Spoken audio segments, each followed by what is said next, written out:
చాలా తక్కువ సమయం ఉంటుంది. 164 కోట్ల మంది జనాభాను హ్యాండిల్ చేయాలి అంటే మరి అప్పుడు తెలియదా మీకు? ఒక సంవత్సరంన్నర క్రితం తెలియదా మోడీ గారు ప్రధానమంత్రి అని, లేదా మోడీ గారికి ఉండదని? అంటే మీకు ఓట్లు కావాలి. ఎందుకంటే గాజువాక ప్రజలు ఈ డిప్యూటీ సీఎం గారిని ఓడించారు కాబట్టి గతంలో ఇది సమర్థత లేదని ఈ రోజు ఈ ప్రాంతం మీద కక్ష పోని బీజేపీతో కుమ్మక్కయ్యి లేదా మీరు రాజకీయాలు చేస్తున్నారు.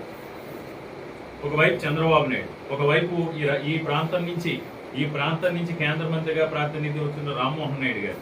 ఆ రోజు ఎన్నికల ముందు ఏం మాట్లాడారు మీరు స్టీల్ ప్లాంట్ గురించి? ఎవడబ్బు సొమ్ము, ఎవడాస్తి, మీరు ఢిల్లీలో ఏసీ రూముల్లో కూర్చుని మీరు నిర్ణయాలు తీసుకుంటే అయిపోతాయా? మీరు ఏ రకంగా నిర్ణయం తీసుకుంటారో మేము చూస్తాం.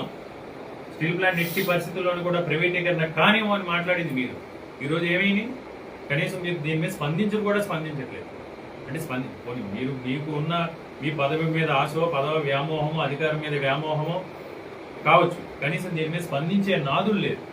ఈరోజు అడ్డగోలుగా అప్రజాస్వామికంగా, మన ప్రజాస్వామ్యంలో ఉన్నామా, ఒక రాచరిక వ్యవస్థలో ఉన్నామా